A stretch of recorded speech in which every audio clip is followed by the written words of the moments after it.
আইনানুগ যেগুলি ব্যবস্থা নেওয়ার ওইগুলি কিন্তু ব্যবস্থা নেওয়া হচ্ছে। আর আমরা আপনাদের আগে আমরা বলছি যে আমরা কিন্তু নতুন পুলিশ নিয়োগ দিচ্ছি এবং আমাদের যারা নতুন পুলিশ অনেক এর আগে প্রায় 4000-এর উপরে যারা ট্রেনিং করে বের হয়ে গেছে। এখন একটা ব্যাচ এখনও ট্রেনিং করতেছে এবং আরেকটা ব্যাচ খুব তাড়াতাড়ি প্রশিক্ষণে তারা যাবে। তাছাড়াও আমরা অন্যান্য যে আমাদের বাহিনীগুলি রয়েছে এই জন্য ইলেকশনের জন্য তাদের একটা আমরা প্রশিক্ষণ দিব। ওই প্রশিক্ষণ আমি 7 তারিখে রাজারবাগ পুলিশ কনভেনশন সেন্টারে আমরা ওইটার উদ্বোধন করব।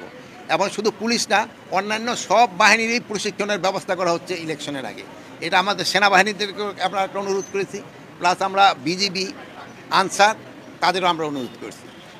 ইলেকশনের ক্ষেত্রে কিন্তু আনসারের ভূমিকাটা কিন্তু সবচেয়ে বেশি। আইনশৃঙ্খলা বাহিনী আনসারের সংখ্যা একটা কী বলে কেন্দ্রে 10 জন করে থাকে হলো আনসার, এর ভিতরে হলো 6 জন পুরুষ আর 4 জন হলো মহিলা যাদের হাতিয়ার থাকে না, আর 2 জনে থাকে যারা হাতিয়ার সহ 12 জন। এবার আমরা করছি আরও একজন বাড়াই দিব, প্রিজাইডিং অফিসারের প্রোটেকশনের জন্য আমরা একজন আনসার ইউনিফর্ম পাঠাই দিব। তারপরে পুলিশ তো আমরা প্রতি জায়গায় 2 জন, হয়তো কোথাও 3 জন করে থাকবে।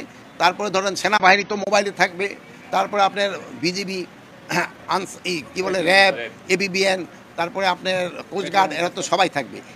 এবার আমরা ইলেকশনের সময় শুধু সেনাবাহিনী না, এবার আমরা নৌবাহিনী এবং বিমান বাহিনীরও তাদেরও আমরা কাজে লাগাবো। এটা ব্যাপারে আমরা কিন্তু অনেকে নুরুর উপরে যে আক্রমণটা, এটা খুবই দুর্ভাগ্যজনক। উনি একটা জাতীয় পর্যায়ের নেতা, ওনার উপরে একটা আক্রমণটা খুবই দুর্ভাগ্যজনক। কিন্তু উনি তাড়াতাড়ি সুস্থ হয়ে যাক, আমরা সবাই আল্লাহর কাছে দোয়া করি।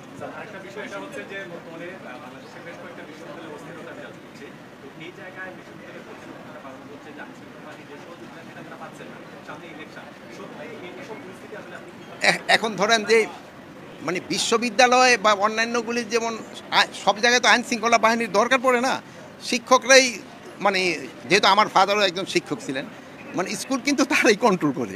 যেমন ধরেন আমি এখানে এক ভাইরে দেখলাম, এখানে দেখতেছি না, যেমন আপনাকে সবাই বের হওয়ার জন্য বললো, আপনারা আস্তে আস্তে সবাই চলে আসছে।